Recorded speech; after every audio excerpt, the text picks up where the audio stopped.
Canon fans, get ready, because something big is coming. The long-rumored Canon EOS R4 is shaping up to be an absolute flagship powerhouse. From next-gen specs to pro-level performance, this mirrorless beast might just redefine the game. Let's dive into everything we know so far. Canon's EOS R lineup has steadily carved out a commanding place in the mirrorless camera space, offering tailored options for everyone from seasoned professionals to ambitious hobbyists. The EOS R5 captured major attention with its cutting-edge video features and a high-resolution 45-megapixel sensor, while the EOS R6 struck a chord with photographers who prioritize speed, low-light performance, and value. Together, they've established a complementary duo, each serving distinct creative needs. At first glance, the rumored EOS R4 seemed poised to slot neatly between these two, perhaps as a hybrid that balances price and performance. But a deeper look at the alleged specs raises more questions than it answers. Whispers of a 40-megapixel sensor, comfortably above the R6's 24.2-megapixel, but still shy of the R5, suggest it wouldn't truly lead in resolution. Meanwhile, speculation around Canon's advanced Digic X Plus processor hints at gains in autofocus precision and low-light handling. But again, this wouldn't represent a massive leap over the R5. For video shooters, the EOS R4 was rumored to offer 8K at up to 60 frames per second, support for Canon Log 2 and 3, and advanced connectivity features like Wi-Fi 6E and Bluetooth 5.2. Throw in dual card slots and pro-level weather sealing, and you've got a solid package on paper. The problem is that almost all of these features already exist in the R5, or closely resemble what Canon's current lineup provides. So what niche would the R4 actually fill? Canon tends to avoid crowding its own product lines, with clear divisions between each camera's purpose. That makes the R4's potential positioning feel murky, more like a theoretical bridge than a well-defined addition. If it's merely a stripped-down R5 with a few tweaks, it risks being seen as redundant rather than revolutionary. One intriguing rumor was the inclusion of a redesigned heat dissipation system, perhaps a response to the thermal issues that initially plagued the R5 during intensive 8K recording. While Canon has since taken steps to address this with firmware updates, the R5C, and third-party accessories, the R4 was said to employ an entirely new internal cooling mechanism, possibly using heat pipes or vapor chamber tech. However, without verified engineering details, it's unclear whether this would have set the R4 apart meaningfully. Ultimately, the EOS R4's hypothetical value depends on whether it could establish a truly distinct identity within Canon's mirrorless ecosystem. With the R6 series serving fast action shooters, and the R5 catering to resolution-hungry creatives, the R4 would be threading a needle.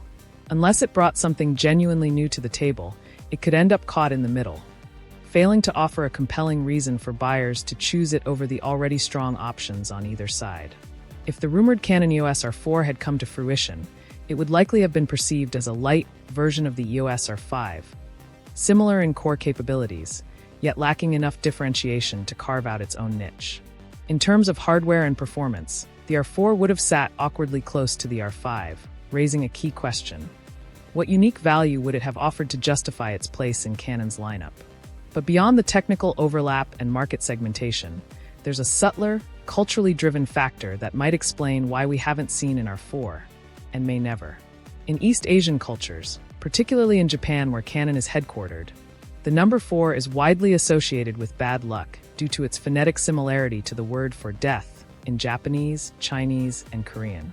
This superstition, known as tetraphobia, often leads to companies skipping the number entirely, much like how buildings in the West often exclude the 13th floor. While Nikon has released cameras labeled D4 and D4S, such decisions remain uncommon and carefully considered. Timing also casts doubt on the existence of the R4. Earlier rumors floated a potential launch in early to mid-2025, but Canon has offered no official confirmation. More tellingly, the usual signs that precede a major camera release, development announcements, patent filings, regulatory certifications, have been completely absent. Historically, genuine Canon releases leave a visible trail before they hit the market. The total lack of such indicators suggests that the EOS R4 is not currently part of Canon's short or midterm strategy. Even from a pricing standpoint, the R4's theoretical placement poses problems. it would have likely landed in the $3,000 to $3,500 range. But this price band is already well covered.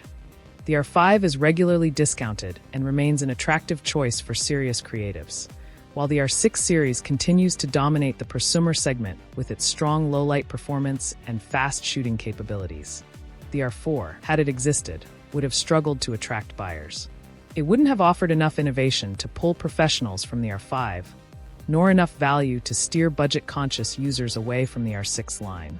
One of the clearest signs that the Canon EOS R4 may be more fiction than fact lies in the vagueness of its rumored specifications.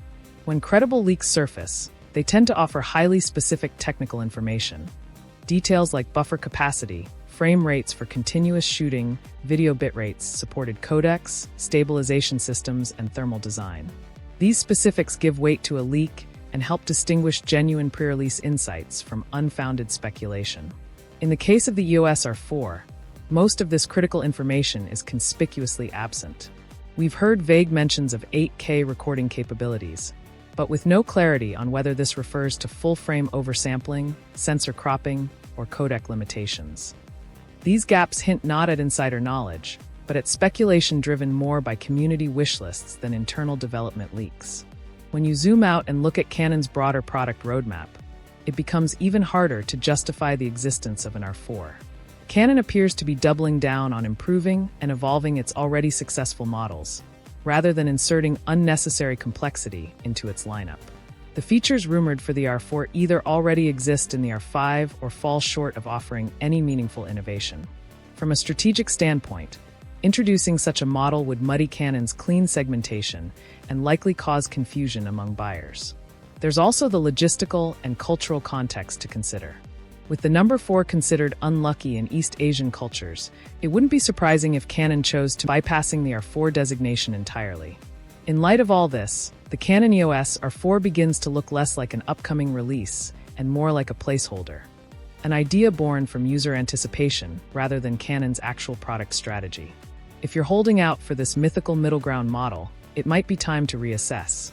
Canon is clearly focused on delivering real solutions for well-defined user bases, not on launching speculative products that could cannibalize their existing successes.